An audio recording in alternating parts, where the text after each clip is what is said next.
तो हमारे चैनल में आपका स्वागत है। चलिए जानते हैं गूगल से जुड़ी कुछ जानकारी। गूगल पे से दूसरे देशों में पैसे भेजने की सुविधा। साल के अंत तक 80 देशों में कर सकते हैं पेमेंट। इंटरनेशनल मनी ट्रांसफ़र की हुई शुरुआत। अभी अमेरिका में रहने वाले लोग भारत में गूगल पे के जरिए पैसा भेज सकते हैं। 2019 में प्रवासी लोगों द्वारा भेजे जाने वाले पैसे में 14% की गिरावट आई थी। गूगल ने इंटरनेशनल मनी ट्रांसफ़र सुविधा की शुरुआत की है। अब आप इसके ज़रिए एक देश से दूसरे देशों में भी पैसे भेज सकते हैं। हालांकि अभी यह सुविधा केवल अमेरिकी ग्राहकों के लिए है, पर इस साल के अंत तक दुनिया के 80 देशों में यह सुविधा शुरू की जाएगी। वाइज और वेस्टर्न यूनियन मनी के साथ भागीदारी। गूगल ने इस अंतर्राष्ट्रीय मनी ट्रांसफ़र के लिए रेमिटेंस फर्म यानी पैसे भेजने वाली कंपनी वाइज और वेस्टर्न यूनियन के साथ भागीदारी की है।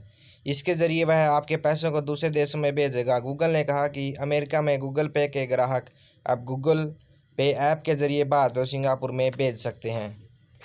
अमेरिका में काफ़ी भारतीय रहते हैं और इसलिए वहां से इसकी शुरुआत की गई है। भारत एक बड़ा बाज़ार है। आबादी के लिहाज से गूगल को भारत एक बड़ा बाज़ार मानता है। गूगल ने दुनिया के 470 अरब डॉलर के इस रेमिटेंस यानी पैसे भेजने के बाजार में टेक्नोलॉजी के जरिए एक बड़े हिस्से पर काबिज करने की योजना बना रहा है। यह अपनी फाइनेंशियल सेवाओं को बढ़ाना चाहता है। यह डिजिटल पेमेंट के सेक्टर में एक पैठ बनाना चाहता है। लंदन की वाइज ने 2011 में इंटरनेशनल मनी ट्रांसफ़र की सुविधा शुरू की थी। यह सबसे सस्ती और आसान सुविधा है। हालांकि सेक्टर में वेस्टर्न यूनियन मनी अभी भी लीडर है। इसके पास फिजिकल लोकेशन का एक बड़ा ग्लोबल नेटवर्क है।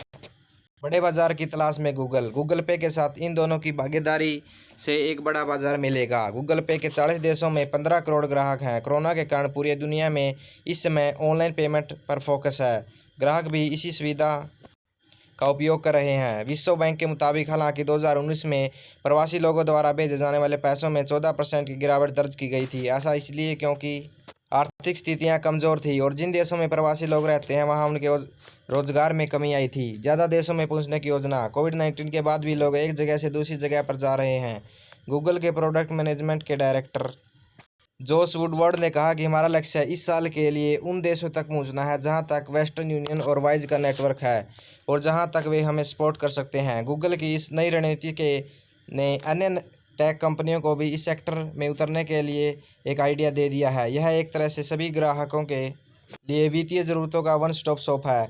चीन की कंपनी सहित कई कंपनियां हैं इस सेक्टर में। चीन के Ant Group, Samsung Electronics, Apple Inc और पेपल होल्डिंग्स ने भी मोबाइल वॉलेट की ऑफरिंग की है। इसके ज़रिए क्रॉस बॉर्डर पेमेंट की सेवाओं को ऑफर किया जा रहा है। गूगल पे का सीधे मुकाबला इस सेक्टर में पेटीएम और फ़ोन पे से है। भारत में गूगल पे के 7 करोड़ ग्राहक हैं। इनसे भारत में 3.5 साल पहले सेवा को शुरू किया गया था। और भी बेहतरीन खबरों के लिए जुड़े रहे मेरे चैनल के साथ। चैनल को सब्सक्राइब ज़रूर करें।